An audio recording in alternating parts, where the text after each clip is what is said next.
did you go to school? And here's your... What do you think of what's going on right now, mate? These evil little invisible parasites. Satan-worshipping Freemason moron. Do you understand what I'm saying? We're not run by factions. Get the fuck out of camera! There are much more powerful international forces in play. Is this pink eye? Is this what pink eye is? I don't fucking know what's happening.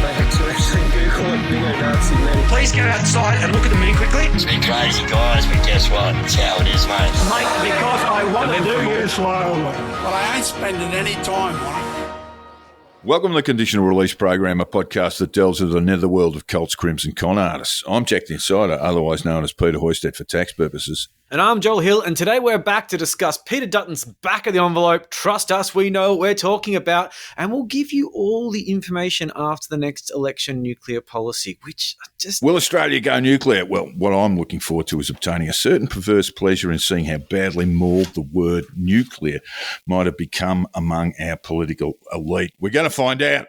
Nuclear is a modern word and relates etymologically to the word nucleus. It's just the two syllables, no more, but a lot of people from a couple of US presidents down give it the same syllable count to that word like refrigerator.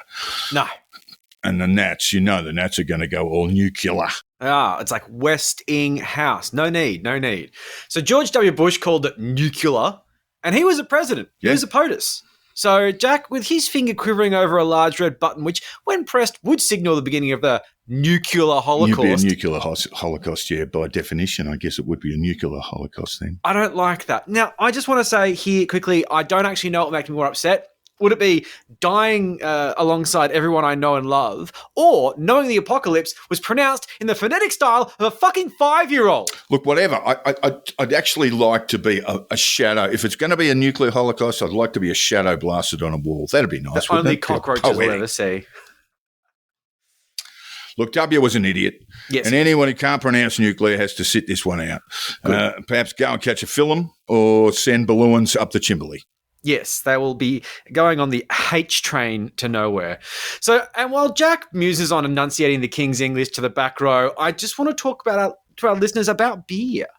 A word, a concept, a universal panacea for what ails you, and how you can get some from CBCO, who is the lovely beer sponsor. Beer, what a wonderful word, just the one syllable. Yeah, it's real simple. I have the CBCO T-shirts, and I'm a walking billboard for the company now. And those two T-shirts, as you know, Joel, have doubled my wardrobe. Yes, the other is TCRB merch. But look, they're excellent quality T-shirts, just like their beer. CBCO, just go and buy some on cbco.beer. CRP10 at checkout will get you 10% off, and they have free shipping. It's a fucking no-brainer. It is pretty bloody cheap. It's really good. Their price is really good. I actually sometimes buy them between shipments. Anyway, that's it. And we also have a bit of a reminder that this show might be free, but it does come with considerable cost to Joel and I. If you want to keep the lights on, nuclear or conventionally powered, give us a boost on Patreon. Yeah, this is the one point where I don't give a shit about where the power comes from, but go onto your powered computer to patreon.com/conditional release program, and for as little as $5 a month, which is a fraction of your power bill. Chuck another briquette on the fire. That's like a billionth of a nuclear reactor. You can have all sorts of free content and chats with Jack and I over Zoom meets. Although, if you do want to give us $5 billion, we will accept. As an added extra, I'll be showing patrons how to build their own thermonuclear reactors for home use and what to do with all that weapons-grade plutonium lying around the backyard. Can't say much until you sign on to become a patron of the Conditional Release Program.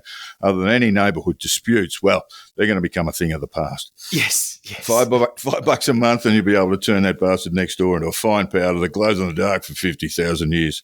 So get on that if you know what's good for you. Yes, and what's not good for your neighbour. But look, turning mankind into a fine particulate dust will have to wait, because we have today to discuss the laziest, craziest idea I've seen an opposition party come up with as an election winner. And fuck me, I've seen a few stinkers in my 20-odd years voting. I still haven't worked it out yet. And if you haven't worked it out, keep asking the question. And keep looking for the answers. Because it's irrelevant. And welcome again to the Conditional Release Program's nuclear debate, where we ask, can Peter Dutton turn a potential Chernobyl into a mere 3 Mile island? The question more forcefully put is, will Mr. Dutton, as Monty Burns once said of Homer Simpson's fat guy heroics, turn a potential Chernobyl into a mere 3 Mile island, or will it be the greatest act of political self-harm since US President William Henry Harrison decided not to wear a coat at his inauguration, caught a cold, and died 30 days later? I'm sure he looked fantastic. Great episode.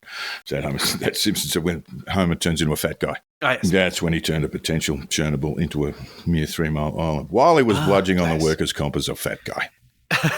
That's right. Yeah, because it was an illness sort of thing. Yeah. Yeah, that is very funny. Oh, mate, yeah, great episode, that one. And a reminder that obesity is not your friend, Joel. No.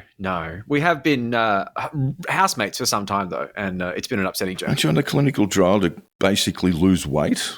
Yeah, I'm jabbing myself in the gut with a pen. It's fucked up. And it is the most bizarre thing. I don't like eating anymore. And it's not even just like I feel full. I do feel full for no reason. But also, like, the idea right now, if I think of a well-smoked beef brisket, I feel nothing. It's the weirdest fucking thing. And I can barely drink beer. I mean, honestly, my CB Co shipment might actually last me from shipment to shipment at this point. It's not good. It's mental. It's not good for you. I'm probably going to be sober at the end of this episode because I just can't drink too much. It's like I got a fucking gastric band or some shit.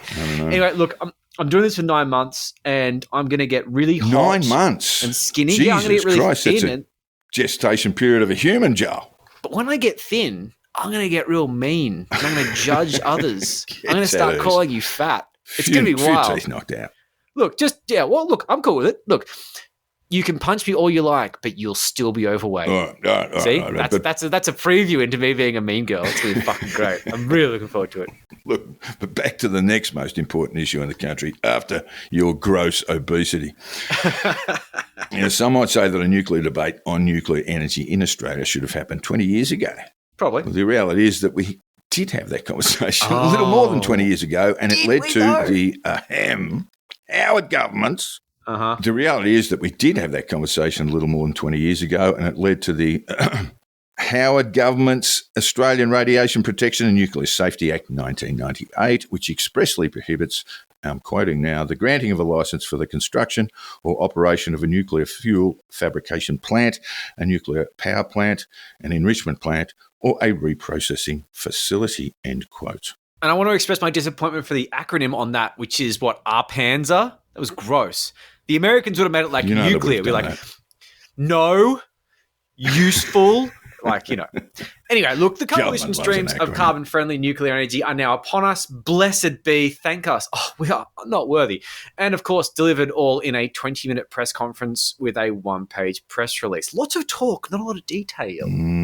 That's right, folks. As I wrote on X, a $500 billion energy policy was released with a 20-minute presser, a one-page press release naming the 7 sites: Tarong in Queensland, northwest of Brisbane; Khalid in Queensland, west of Gladstone; Liddell in New South Wales in the Hunter Valley; Mount Piper in New South Wales near Lithgow; Port Augusta in South Australia; Loy Yang in Victoria in the Latrobe Valley; and Muju in WA near Collie, all existing power stations which are either closed or due to be closed. Yes, and one thing that we'll touch on later is that none of those seem to be very coastal.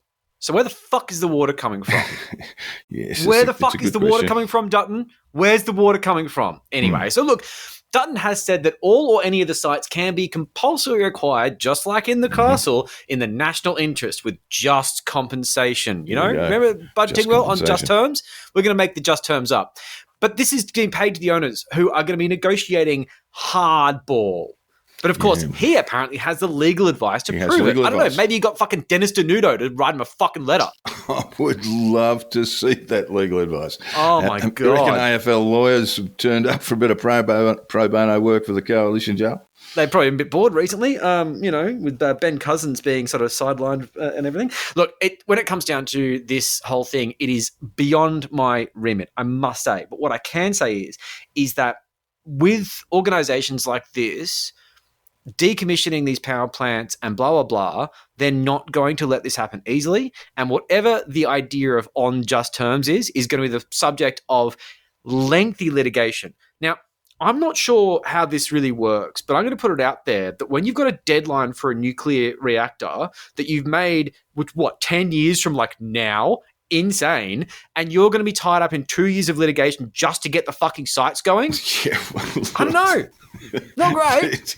You're getting ahead of it. Getting ahead Is of the that show, good though? Joe. Like, I don't know. I don't know whether you can basically like they're doing the nationalization thing, which we'll get to later. But I love the idea of like Dutton just being like, you know what? Communism's actually pretty cool. We are going to nationalize power and we are going to repossess the land. And if any of them have a problem, we're going to hang the directors and we're going to make their fucking children watch. Well, look, we've got to go to the announcement first, Joel, before Peter turned.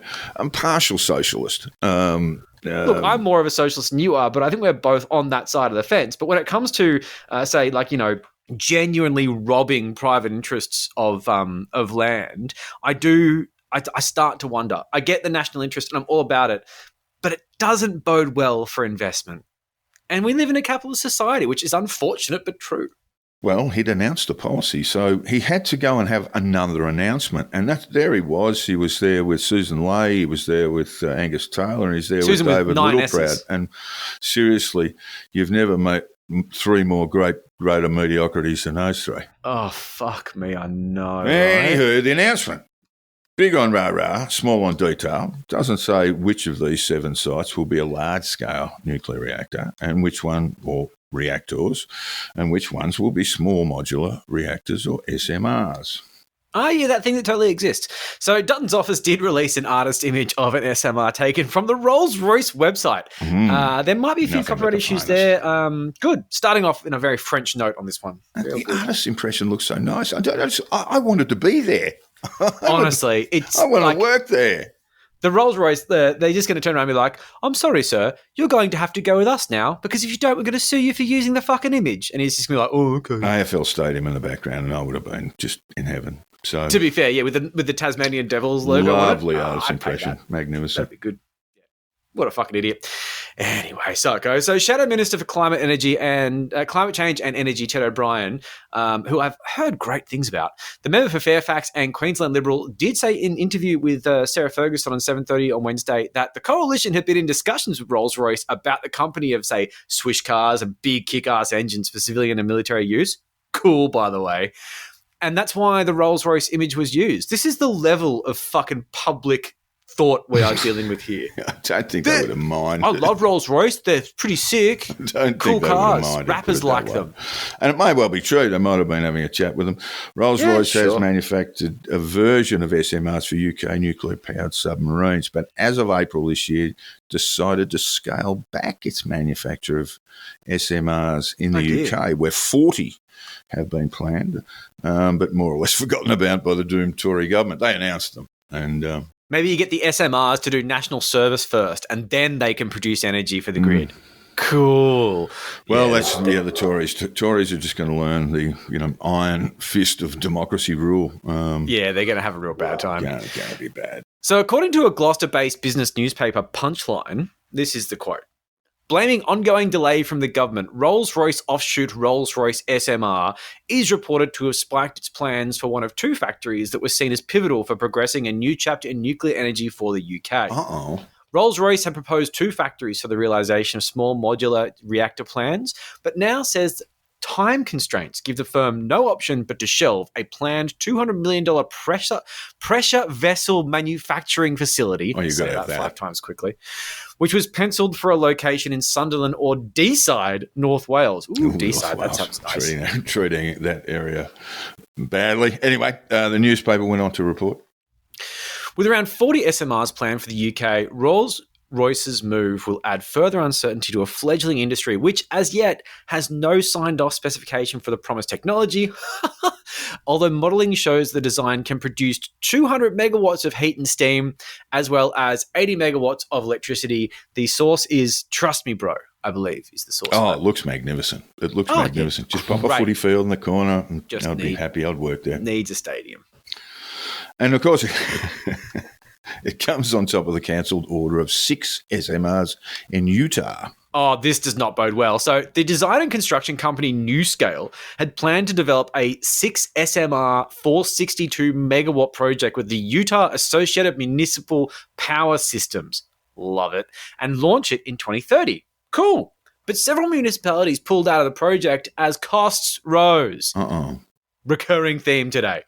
The project was finally abandoned earlier this year, not for reasons of budget blowouts or construction delays, but because the cost of generation by SMR per kilowatt hour had ballooned into the unaffordable column. Are you listening, no. Peter Dutton? Look, in the case of SMRs thus far, it's not been the cost of construction, which the CSIRO has said would run around $6 billion per SMR, but the cost of the electricity it is proposed they will generate. Great. Based on the Utah experience, the CSIRO determined electricity supplied by SMR as opposed to renewables was 3 times the cost, and they were being a bit generous, to be honest. You can find it all online with CSIRO's 2023 to 2024 Gen Cost Report. That doesn't factor in the cost of the water. Where's the water coming from, Dutton? Where's the water coming from? No, there's even discussion of that, but Where's the water coming from? We could actually designate an entire episode to water and where you're going to put it. I mean, we'll talk about Loy Yang soon, but that's on the Latrobe River, and that's what it uses for cooling now. There was a time then when it caught fire. Around there caught fire. Coal mine. They weren't quite sure how to put it out. Don't set fire to a coal mine. Anyway. Apparently it burns really well. As of now, there are only 3 SMRs in existence, and I went looking for them. There's one in Russia that's kind of well known, which sits on a ship in the Arctic Circle and provides power to less than 10,000 homes. Cool. There's another one in China, which we're not allowed to see. It's definitely exists. Not a walk-in model. And there's apparently one in India, according to World Nuclear News. That's World Nuclear News, of which I can find nothing other than to say India is focusing on large-scale reactors for industrial decarbonisation. Yeah, I did actually see the World Nuclear News sort of like spruiking the idea that there was a high amount of acceptance for nuclear power in the electorate here based on a Lowy Institute poll. I tell you what, I want to see the next poll, because I think there's a few details maybe left out of that poll. Anyway, so look, there is a reason why SMRs only exist as artist impressions, because they are not, as yet at least, benefit of the doubt, commercially viable. Yeah, not yet. Look, Peter Dutton's nuclear policy relies on a rollout of small modular nuclear reactors, or SMRs. A further 60 are planned around the world, but most are at conceptual stage. But we don't have the information on which of the 7 sites will host a large-scale nuclear reactor, but it has been whispered that Loy Yang in Gippsland in Victoria's southeast will become one, perhaps compulsorily acquired, Joel. Probably compulsory required. And it sits on the Latrobe River. And, you'd want to be careful there. So we'll talk, look, again, an episode on water, and you can't really run these things without seawater. The SMRs can be cooled with sand. They can be cooled with other things that aren't water. But large-scale reactors, you need water, lots. I must say, when I was a former conspiracy theorist, and I haven't thought of this in ages, there was a big thing about water in the Middle East and the way in which that contributes to geopolitical tensions over there. And I'm not sure how much of that was cooker bullshit and how much was real, but it was a really big thing, talking about water and basically blaming every fucking conflict on water. Now, well, the French had to cut down their nuclear production during the heat waves. The water got too warm in the rivers. Yeah, God, that was so cringe. And it gets to a level. The EU's established. The EU Atomic Agency has established, and that once it gets that, they say it just doesn't cool. Water at 25, 26 doesn't cool quickly enough. It doesn't. Nothing wrong with the water. You can pull it out of the river and put it straight back in. And use it as a coolant. There'll be nothing wrong with the water, but it needs to be at a certain temperature. And, Southern Australia in summertime. No. Anyway, we don't have the information on which of the 7 sites will host a large-scale nuclear reactor. But look, they're talking about Loy Yang. Let's look at 2 examples, one built, one under construction. The first large-scale nuclear reactor commissioned in the US since 3 Mile Island partial nuclear meltdown was fine, in 1979, is Georgia Power's Plant Vogtle, which is 50 kilometres from the state capital, Augusta. Now, GE was the builder, famous company, blah, blah, blah, and Plant Vogtle's 4th and final unit came online in April. Yay!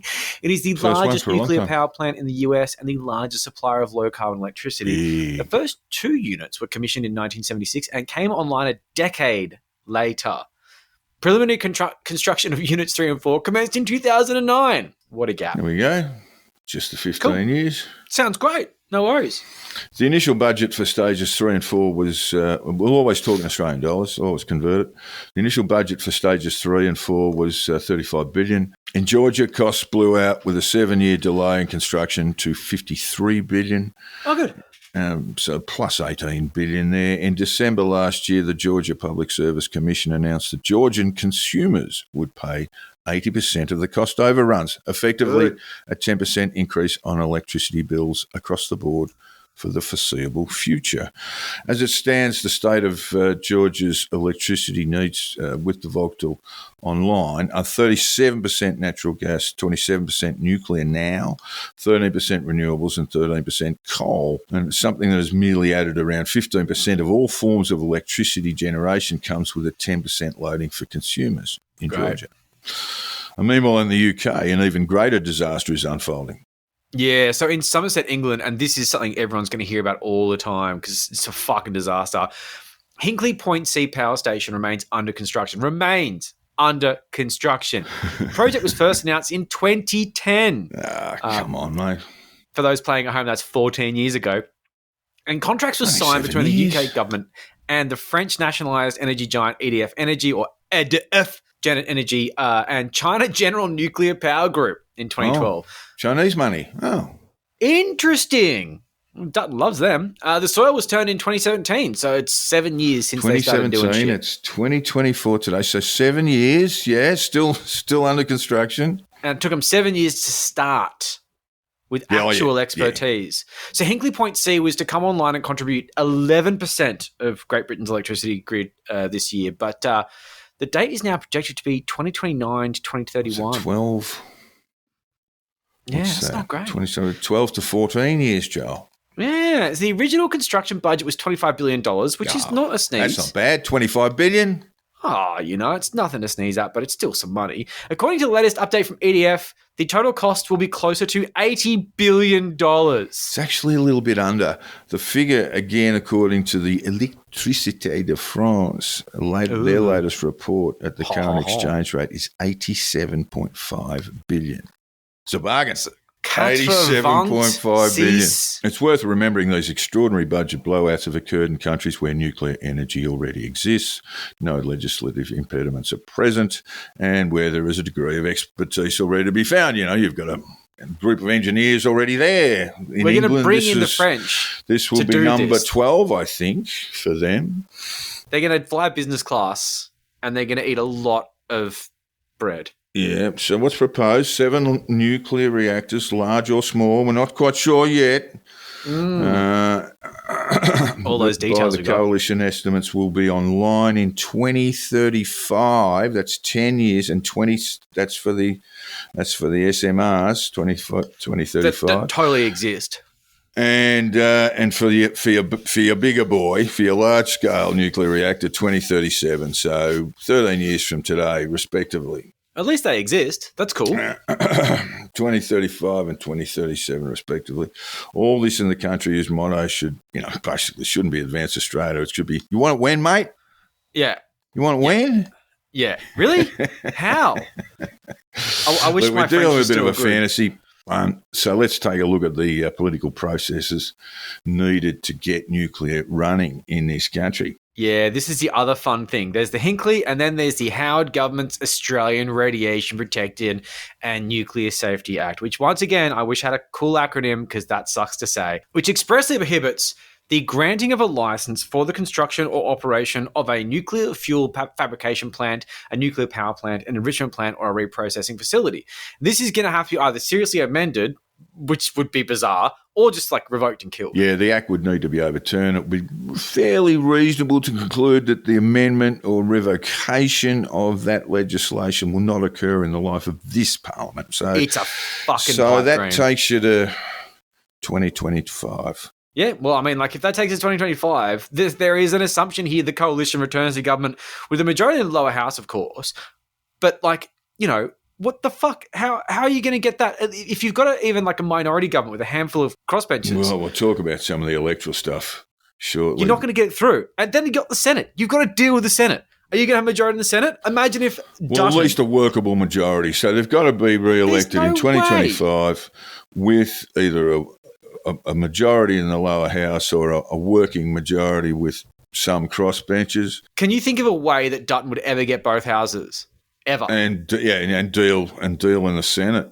He's not Barack fucking Obama. Look, we saw after polling data coming from Ridge a month ago that says there is 50% chance of Labor forming a majority government and 50% chance of finding itself in minority government. Oh, those are up. That's 100%. That's basically 100% of what could possibly happen.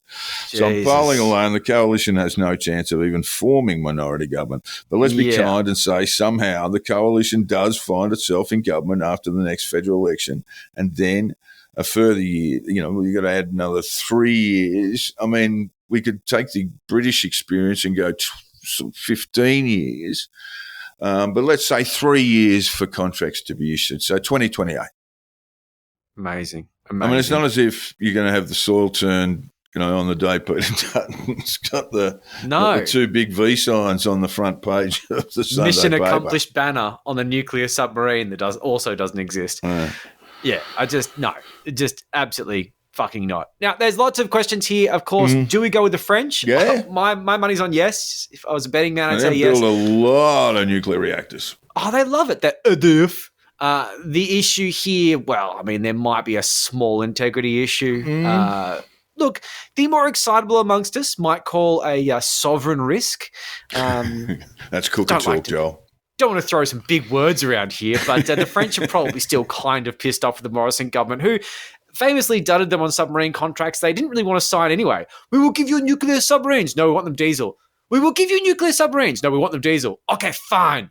We want nuclear. Yeah, that's pretty much how it worked. Idiots. So, I mean, look, this is a blessing in disguise, surely, because Australian taxpayers are not nearly pissed off enough about this. The French got an $830 million compensation package for that. That was the total pay. Walk away. We'll give you $830 million. Gee, that'd be a big check, wouldn't it? They're fucking amazing. Big check. And the company involved is the creative termed Naval Group. Naval Group, Joel. General Electric. Just, you know what? We do Navy. And that's cool. Yeah, let's never forget this is a country with a government that wants other people to build things, but when it doesn't want them anymore, renege on the deal and happily cut a check for nearly $1 billion to get us out of a tight spot there, because we really were, Well, we did. They had us over a hurdle there, Joe. Contractual barrel, yes. Yeah, we're fucked. Yeah. Fucking idiots. Anyway, look, it could be the South Koreans, not just the French. They like technology and stuff. Samsung, whatever. Yeah, they're knocking out quite a bit of kit. Yeah. Vertically integrated companies. But it won't be the Chinese or the Russians for reasons that I don't feel like I need to tell you. But it could be a private company like GE, an economy the size of a country. They are an energy and electrical giant based in the US. You should know them. If you don't, they make basically fucking everything. And, of course, they were heavily featured in the brilliant show 30 Rock. Well, yes, because they were the owners of the network at the time. They were the owners of the network and the Jack Welch and the microwaves. And if you haven't seen it, you need to watch it 3 times at least. Anyway, so the major financiers for nuclear around the world, including the ill-fated Hinkley C project, as we said before, involves Chinese money. Quite a lot of Chinese money involved in nuclear. Does Dutton like the one, the renminbi? They're knocking out a few at the moment too, of course. But China, that's the country that Peter Dutton said we should prepare for war against. Remember this? He made those comments on Anzac Day 2022. Hopscotch or in something. case anyone wants to forget. Yeah. Don't plan to let them forget, by the way. No, Anzac Day 2022, prepare for war against China, essentially. Great. Anyway, punters, on the available evidence, the lead time between concept legislation sites being allocated and passed on federal and state government environmental protections to construction and commissioning, even under the most optimistic projections, is about 20 to 25 years. And that will take us more or less to 2050 before we even begin to decarbonise the economy. Oh, I love the next part here. And although Peter Dutton has said that the 7 sites will work with renewables and gas, gas is the big thing here, folks, and might be a bit of an answer on who was pulling the strings here. Gas will play a much bigger role in what are loosely called transition energies, and the mining companies are going to get rich as creases, while Australians pay well over the odds for stuff pulled out of the ground from our own fucking country. Oh, yeah. So we're going to have cheaper power with nuclear, but in the interim, 20 odd years. More we're going gas to pay than, lots of than money renewables, yes. because we're fucking cowards who have a bunch of gas, but we give it to companies because we are simps to capitalism. Well, we don't quite know because Pete won't say at the moment which renewables projects will get the flick, but a lot of them obviously will go. Investors, big cashed up institutions don't like that kind of uncertainty. So it is also fair to say that what Dutton's pro-nuclear policy will do is send a sort of fucking wrecking ball through the energy investment landscape, and investors will shit and scatter. Now, theoretically, I love this next part, but it does bring us to our next phase of the policy, which is nationalisation. And there's a lot of things I love about nationalisation, but I think you make a very good argument that in the current energy climate, government should know very much, Joel. It shouldn't be involved in energy production in any way. And no serious investor would look at nuclear in Australia, even with subsidies, and that's why Dutton's scheme has to be nationalised. A long time ago, in the days of the State Electricity Commission and the old Postmaster General, it might have been a good thing to have electricity generation, but it isn't now. It probably wasn't then, to be honest. There's a little memo to our Victorian listeners. Dan's policy of nationalising electricity generation, IMO, wholesale and retail, will never happen, or if it does, it will cost the people of Victoria an unspeakable amount of money for no gain.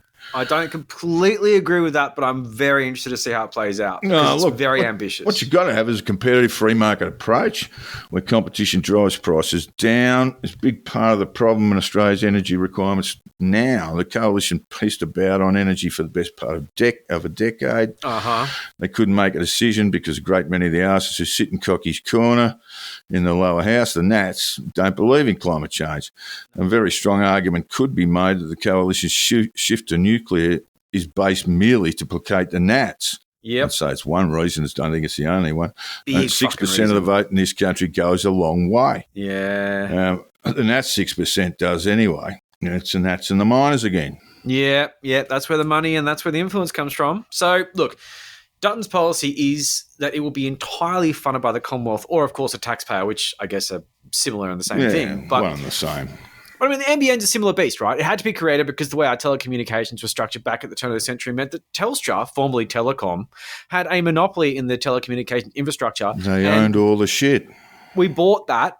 And we sort of, went, okay, we can't have you having a monopoly. We'll be a monopoly instead. But then governments did it and investment ran away. And the NBN, as it stands, will make money at some point. And one day it will be sold off, which I disagree with. It will have to be broken down. It couldn't be sold as one thing. You'd be basically selling a monopoly. Exactly. But supporters of Dutton also mentioned this whole sort of like Snowy 2.0 bullshit. And of course, Snowy 2.0 is a massive blown out money pit. Oh, it's fucking, Just, but the throw a couple more billion in the hole. I would say stop mentioning that because, to be honest, it's just making me think that your project is also going to blow out. I mean, what? Look, it'll pay for itself ultimately, but there's some pretty fucking ordinary management going on there. It's brutal, yeah. There'll be a lot of people. I'd say. A few people who probably don't sleep very well at night. Yeah, look, there are similarities, but vast differences between those examples. But not even back of the envelope costed is the nuclear Dutton policy. No, he's fucking making it up. And they've selected one energy source. So they're actually saying to the marketplace, we want nuclear to provide X. We don't know what X is, but we want it to provide X to the grid. Yeah. And that is obviously going to disturb investment very significantly. Yeah, especially in the meantime. And some of it will be sort of drying up, depending on how this is taken. Some of it might dry up before the election. Yeah. Yeah, and that's not good because, when it comes down to it, as much as I hate this reality, the government aren't very good at picking winners, and they rarely terrible. do. And when they do, it's great. But yes, it there's really a lot of happens. bailouts. I can point to the TAC in Victoria as a good agency. There's quite a few good state agencies around. Totally. They definitely exist, but it does come with, for example, the Cross City Tunnel in New South Wales and Sydney. Bob Carr thought, you know what? I would love to get home quicker. No one uses it. It's fucked. I always go around. I'm not paying $5 to get to Paddington, you dickhead. So, look, it's painful and stupid. But, look, it is what it is. These are the things we're faced with. We've got supporters of nuclear whining about renewable subsidies because they're trying to make it tit for tat. These things, like, they're baked into the policy, and I get it. And I get why they're whinging about it. But you can't complain when you're about to nationalize fucking energy through a $1 trillion plan with no actual basis.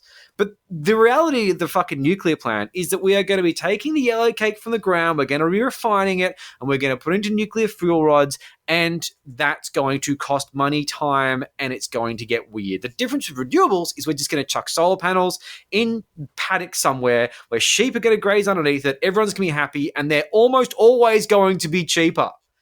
The reality is shoveling shit into a furnace costs money. Sometimes I think Tories just don't get capitalism, Joel. That's what I think. Sometimes I agree. And look, they're rushed to support a national, particularly the Libs, they're rushed to support a nationalised energy organisation shows they might have, maybe read a little bit too much Marx when they were at university sneering.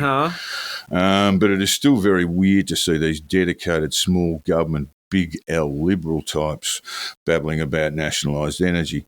The Nats have been getting away with it right for years and they don't bat an eyelid anymore. No. And people are very quiet about this part, which I find very funny. Yeah, the moment anything looks too hard to the free market brigade, they want government to step in and save them. Cookers, those freedom-loving, sacked the lot haters of government, unsurprisingly, have turned into Fidel fucking Castro before our very eyes, Joe. And now, of course, for the part you've all been waiting for is the cooker takes. Yes, of course, they have something to say, but not a lot. Would it be confusing? It'd be very confusing to a lot of them. Yeah, they're not really engaging with it on a very meaningful level. And they are easily confused, Joe.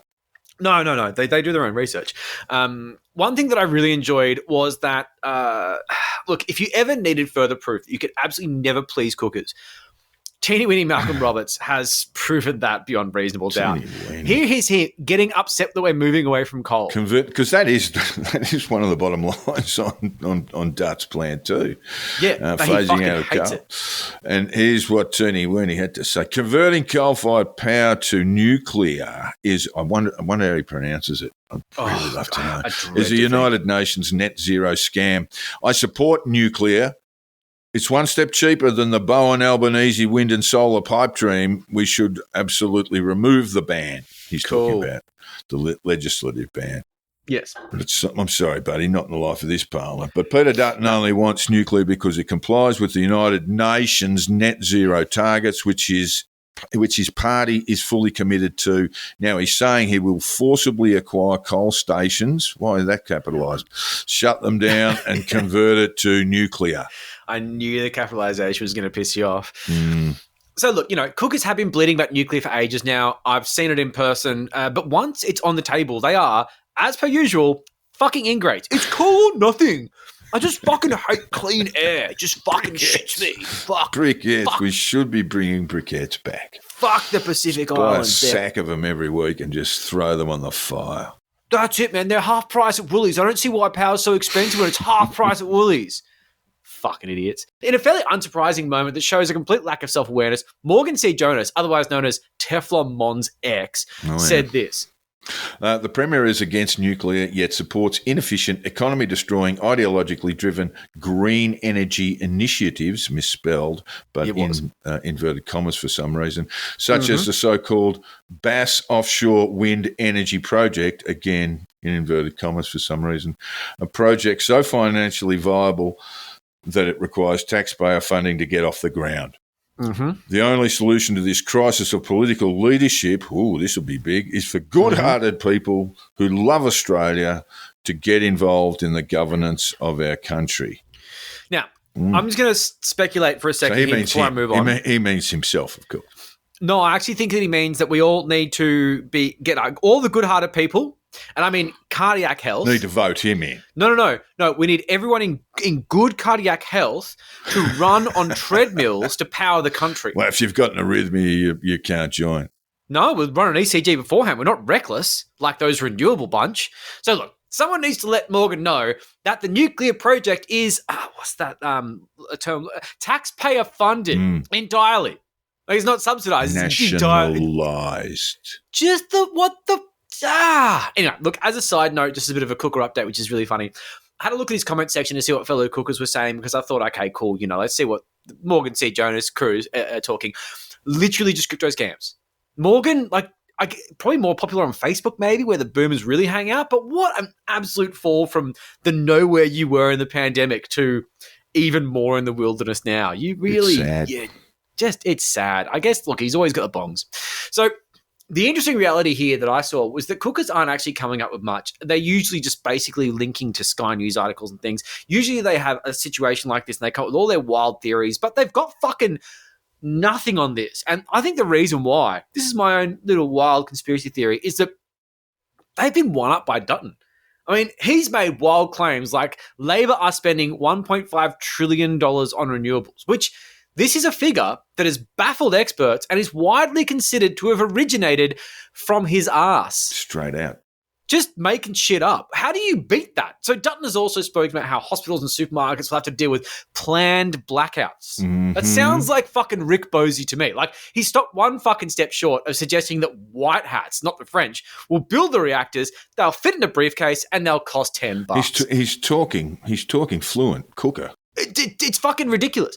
Like, how do you compete with baseless claims of rolling blackouts and a costing estimate based on cooker maths? It is total cooker maths. $1.5 trillion. Why don't you say 10, mate? Why not? Just say 10 trillion. Fuck it.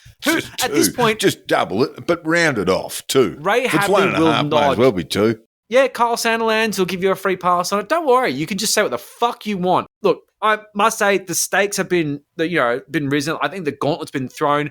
I like to think some fuckwit like Guru will come up with something very funny and absurd in the wake of this hyperbolic nonsense. But of course, I'm not going to watch his shitty live stream to find out. Well, he's already thrown his hat in the ring, hasn't he, Joel? Guru. Oh, I'm sure he has. I just don't care. So one super fun thing I've noticed in the National Rational Energy Network and Reckless Renewables Facebook pages is that they seem to have started calling themselves Untermenschen. Ooh. Cool. So the first line of the National Rational Energy Network release on this nuclear policy says this. The coalition's announcement of its nuclear plans this week was very welcome and long awaited by us Untermenschen. Now, for those who don't know that term, this is ripped off from Wikipedia. It is a German language word literally meaning underman, subman, or subhuman that was extensively used by Germany's Nazi party to refer to non-Aryan people they deemed as inferior. Mm-hmm. So look, while Teeny Weeny thinks that the nuclear power is a UN plot and Dutton has said shit that makes Dave O'Neiggs look smart, we can still rely on cookers to say something or at least adopt something incredibly weird, stupid, and at best Nazi adjacent. Yeah, what are you going to do? Cooker's going to cook. And look, this is one of the great political battles of our lives. And let me tell you, we don't have many where the people actually win out. And what is at stake is the nation's economy, our wealth, and our opportunity for the next 100 years. It's a common theme in Australian history, this mining company interests up against what would be in the national interest. No, gas is fine, mate. Let's just use gas for generating energy. It's fine. Yeah, it'll cost a bit, but you'll be fine. Will they win this one? Because the last one when they jumped on the Rudd government was incredibly effective. Well, incredibly effective. Incredibly effective. Well, I mean, what's them. $100 million in Australian politics is a lot. Keating was able to actually negotiate with them. You actually have to communicate, and I don't think that would have been top of Kevin Rudd's list of things to do. He's not a big communicator when it comes to these sort of rivalries. There's basically News Corp and the Minerals Council, and he fights. Yeah, well, are they going to get another win, another triumph for the mining industry, and the rest of us are consigned to high energy prices? I think that would be something that Australians should have a say in. The CSIRO says nuclear will cost 3 times as much as renewables, and we all have to do this because the Nats are too fucking stupid to understand climate change and what is required to decarbonise an economy. True. And also, I think if they don't pay attention to this, farmers making a bunch of bank on windmills and solar farms on their land might send them some letters. But, I mean, look, on the other side of politics, you've got to wonder if Albo and Labor are going to engage or do what they did with The Voice and virtually just sit it out, and just do the small target thing that's been happening since the fucking campaign. That is the danger here, because early days, Labor has fallen into a meme war, and I mean, it's not their strength. But the initial response has not been Very smart. It's A lot of like Simpsons memes of three-eyed fish. Yeah. That's Australian Unions, I think, did that one. They've gone the full Chernobyl thing with, like, nuclear power stations, a bit like a haze of radioactive clouds and crops growing in the background because that's cool. Like, I've asked this question more than once. Won't someone just think of the cabbages? Cabbages. The cabbages. Who's thinking of the cabbages? The crops. They'll be dusted with 2, 3, 4 dust. The fuck? It's not a strong meme game. And the coalition can't have it all its own way. When they've been known to jump into a scare campaign or two. Oh, fuck them. I don't expect anything from them. On offshore wind times. This is Dutton. This is Dutton last year when he was touring Port Macquarie, where there is a projected offshore, 10 kilometres offshore, by the way, offshore wind farm being planned. And he said, when you look at the whales and the mother and the calf that we saw out there, we must have been very touched. The dolphins, that would have a little flutter of the heart there. They're all whale of that adjacent. is at risk because there's no environmental consideration of what these huge wind turbines, 260 to 280 metres out of the water, will mean for that wildlife and for the environment. Shame. That was last year. No data, not a specific piece of scientific evidence to support. No, it's on the Fox News. It's claim. good. It's fine. Just a I saw a hint. thing on the Grey Zone. Yeah, just completely made it up. And there have been entire studies fabricated on this.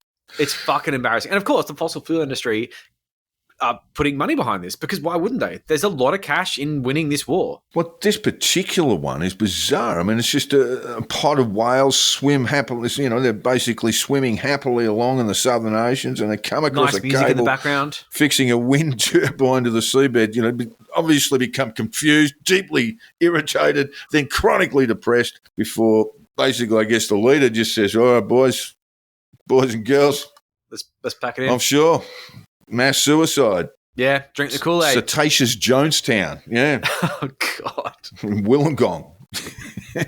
right up next to the Guru there, or maybe in Port Macquarie. Yeah, it's honestly some of the dumbest shit I've ever fucking seen. I mean, look, when it comes down to it, you're going to have this sort of nonsense being thrown around. It all comes from fossil fuel industry, just special interest manipulation machines. If you look at it going But I mean, back to... just whales themselves, their brains are enormous. What, are they just going to be just completely confounded by seeing what must look like a piece of string to them in the distance and going, Jesus Christ, we're about to commit suicide en masse.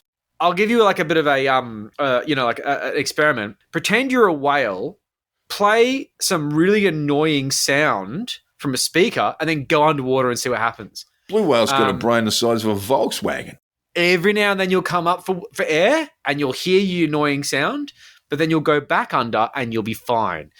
Sound doesn't really go well in water, but apparently wind farms will be excruciatingly noisy to whales. I don't see the basis for it, but look, let's face it, when it comes to Koch brothers propaganda, that's probably not the dumbest thing they've ever said. So, cool. Who could possibly forget, the furor? You remember that, Joel? Land-based wind turbines were causing sounds that couldn't be heard. Wasn't that Alan and Jones? It was tormenting people. It was just terrifying. Yeah. But it just seemed the farmers who actually had them on their own land, they slept the sleep of the just. They weren't troubled at all. Well, they could buy the benzos on the dark web. This is true. Yeah, maybe that's what was happening because the people in the adjoining properties were just deeply traumatized by having this constant sound that they couldn't hear. Was the sound going, "You're not making money, you're not making money, you're not making money, you're not making money"? Because that's what it sounds like to me. Oh, Lionhelm. Senator David Lionhelm. He went to bat for him. Yeah, well, I mean, but you've got to make sure freedom's free. There is a safe distance to be around, wind turbines, gigantic wind turbines, and that is generally about 400 metres. I wouldn't set up a fucking tent underneath one. No. I mean, I'm not delusional. But it wasn't on their land. It was in adjoining land, and it was, oh, God, it's just keeping me awake at night. Yeah, it's keeping me awake at night, but I tell you what would make me sleep. I remember thinking a whole bunch of money. If we can't get wind happening in this country, we may as well just pack it up and go and live in caves. It's fucking embarrassing. The ABC did, I think it was a Four Corners thing recently I watched, and it was a really good piece on basically the community outrage around a wind farm. And the NG guy who was doing the plan was like, oh, we were going to have about 90 turbines, but now it's like 28. Yeah, and you can see the defeated look in his eyes of a man who's worked on a project for like 5 years, and all he's had to deal with is these angry, dumb NIMBYs who have been reading shit on Facebook and being like, nah, man, those wind farms are going to hurt my bum. And you're like, oh my God, you vote too. This sucks. And then there's the guys who've had them on their land. They're laughing. There were a couple of Labor politicians with their weekenders in rural New South Wales. No names, no pack drill. But they were, heads down, bum up in support of a local anti-wind farm group. They should be named and shamed, to be fair, because fuck you. Fuck you and everything you stand for. You're making $200,000 a year, which means you've bought your little weekender. Well, they were ex-MPs, I think, yeah. Well, even so, man. I mean, ex-Labor guys with their weekenders. Once you start flipping the fucking table on your party policies because you're out of the game and it doesn't matter anymore, no, mate. The reason why you have a weekender is Labor Party. Don't bail now, you turncoat. So look, what we can safely predict as the coalition rolls out its nuclear energy policy is that there will be howls of outrage from residents where the big steam stacks are due to be placed. And where's the water coming from? There'll be scare tactics aplenty because, let's face it, that's kind of politics. Black and white ads with very scary voices.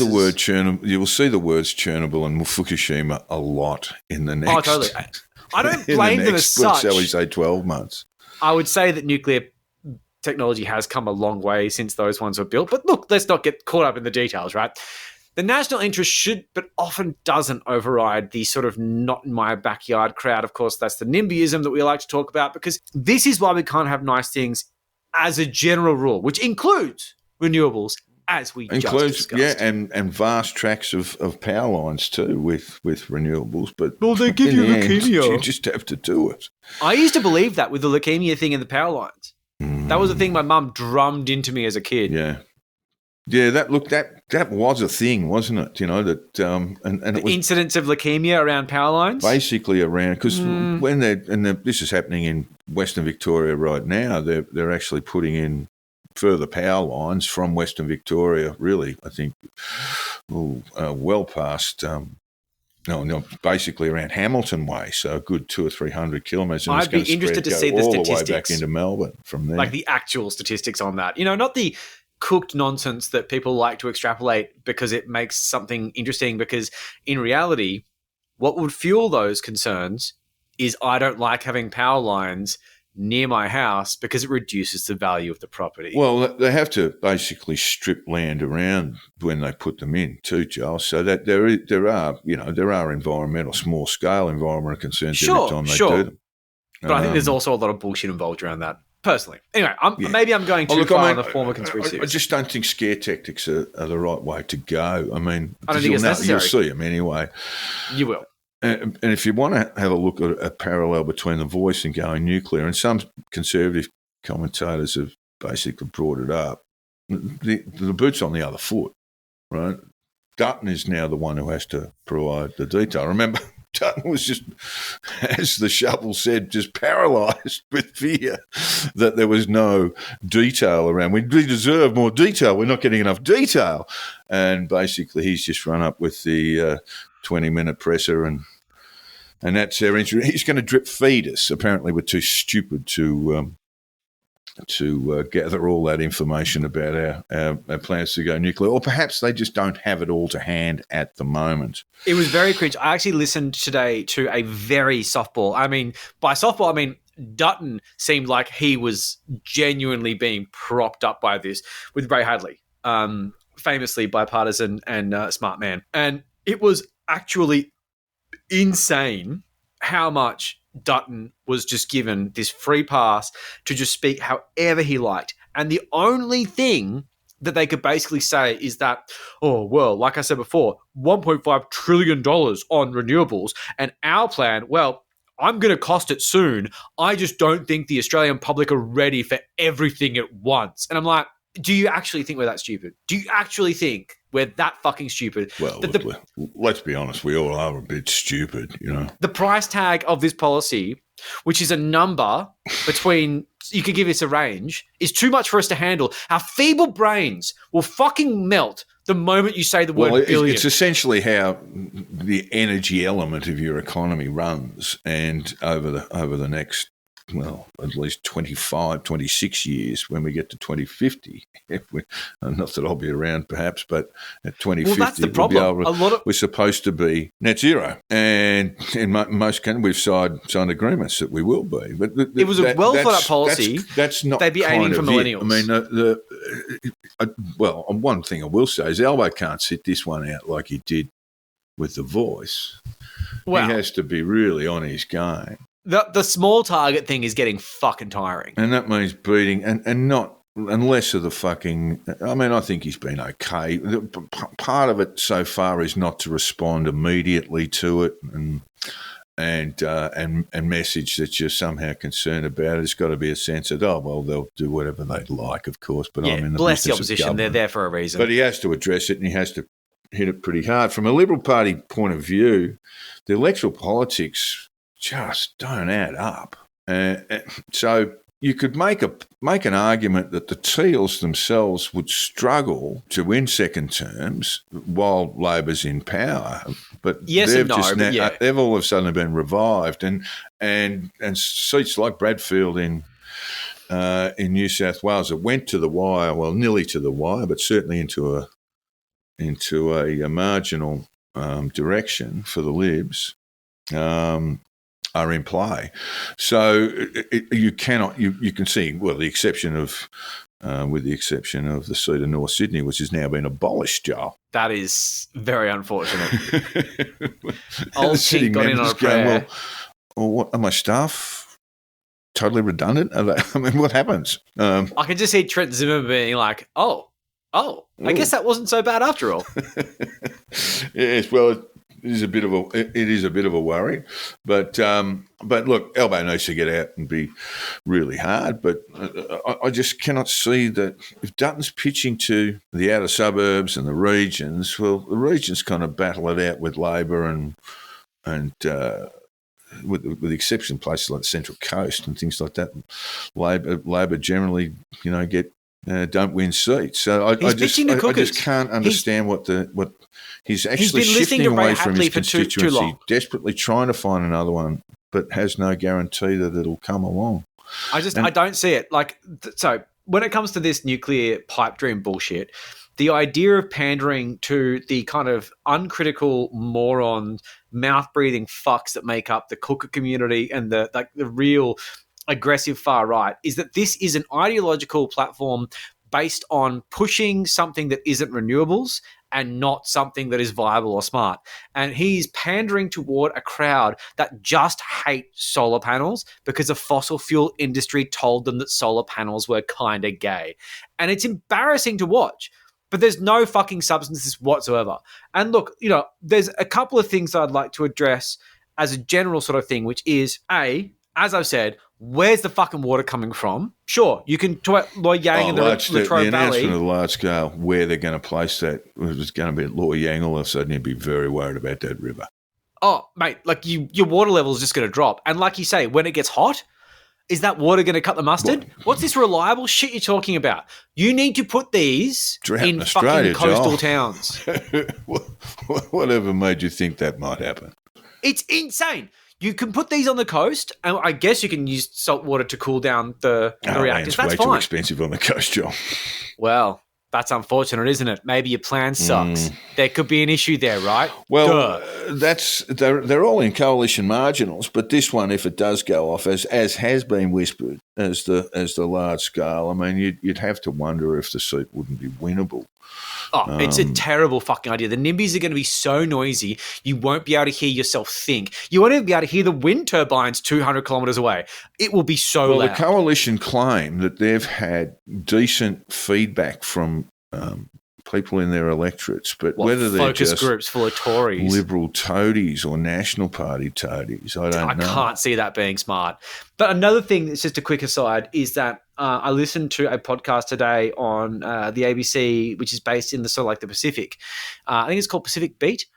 And they were explaining in decent detail that Vanuatu and their leaders are quietly shitting themselves about this. They're not stoked about the idea of having nuclear reactors in Queensland that might poison their fucking water. There are a lot of conservative people. There are a lot of conservative people thinking that this could be an act of political self-harm, a little bit like William Henry Harrison's. Tough guy, I won't wear a jacket. This really is not smart. I won't wear a coat. It's freezing in Washington, D.C. I'm about to be inaugurated. I'll show how tough I am. So, okay, like let's have the conversation again, you know, like after that communist John Howard actually shut this down 26 years ago. It is done and dusted. Your God said no. What are you fucking thinking? Imagine the phone call from Howard to Dutton. What are you doing? What are you doing? I think he has been he sticks his head up every now and then. Howard, of course. He gets wheeled out to any fucking fundraiser. It's a very good thing now for Australia. He's like Abbott. He's a weather vane. He's a dinosaur. Look, Peter Dutton needs to answer. Basically, if it's going to be nationalised, then we're essentially all shareholders. And if we're going to enter into this, then I think Peter should be telling us what the cost overruns and budget blowouts might affect. Whether they're going to affect people being billed with electricity, Jack, or whether they're going to affect basically come off the bottom line. No, you can't handle that information. It's too much for you. Budget. It's too much for you, mate. I'm worried about you. I'm worried about your curiosity. It killed the cat. What's the fallback position if SMRs can't deliver affordable energy? Investment's gone, right? Investment's gone and renewables basically shot through. And what's the fallback position if SMRs can't deliver affordable energy? Burns.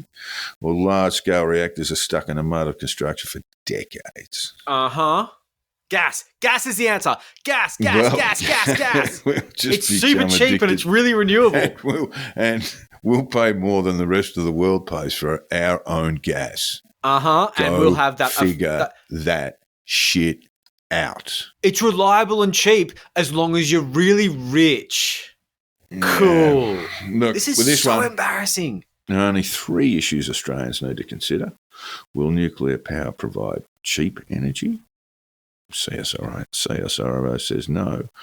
Will it be reliable? Joel's water theory, and it's not a theory by the way, but the fact that you will need water to cool these plants, and if they're not by the sea, then you're going to have to either pump a lot of seawater in, or you're going to have to use rivers that are subject to drought on a fairly regular basis in Australia. And get warm in the sun. Because they're fucking rivers. But they are carbon friendly. So 1 out of 3, that's about all Peter Dutton's got. Hey, that's nice. Yeah, I've been listening to the Conditional Release program with your host, Jack the Insider, and Joel Hill. If you haven't already, hit the subscribe button, whatever that is. And if you've enjoyed our bullshit, throw us a 5-star review on your podcast app. They just say it. I don't even know what it really means. I subscribe to all the podcasts I like, whatever. Like, no one really gives a shit. Anyway, we don't have to do anything. In fact, it doesn't matter if you don't hit the subscribe button. It actually doesn't. I won't think any differently of you. Most podcast apps don't actually have reviews anymore. But anyway, if you do, it'd be nice. Okay. Especially if you're on Apple. Review us on Apple, for fuck's sake. Come on, get your act together. Well, we should AI some up. Occasionally, fuck, we are cannibalizing this outro. On @Jack the Insider and Joel on @Crunchwords with a K. Not proudly. I fucking hate Twitter these days. We set up a Facebook page you can find fairly easily, but promoting a podcast easier said than done. I've said this a million times. I'll say it again. Share the fucking episodes. I never see you cunts sharing episodes. Some of you on my friends list. Just fucking do it. Look, the Patreon is up and running, as I mentioned at the front of the show, and we ask listeners to consider throwing a few dollars our way. May just be that little tip in there on how to build your own small modular nuclear reactor. And if you don't pay us the $5, I'm going to scream louder than a wind turbine, and you'll never sleep again. Our lawyers are telling me that's extortion. Yes, and we can't do that. Oh, look, I mean, now that Dutton said that it's going to be $1.5 trillion worth of renewables, I don't think the fucking bets are on. But also, keep the lights on. And let's face it, we've never had a situation where keep the lights on has become so prudent for jokes. At this point now, you don't need to worry about the unpleasant death from radiation sickness. We are on 100% renewable energy. Well, I am at least. I pay the extra $5 a month, and I have no issues with that whatsoever. And finally, all feedback, tips and death threats should be sent to the conditional release program at gmail.com. Just reminded me the one of the great lines in Spies Are Us. Ah, great film. Very good, wonderful lines. And when they see the Soviet nuclear missile, one of those will strip the paint off your house and give your kids permanent orange afros. I mean, wow. Anyway, if that happens to you, perhaps don't call us. You probably should go and see a doctor. I don't think I ever want to talk to any of those people. Fuck me, you guys are bastards.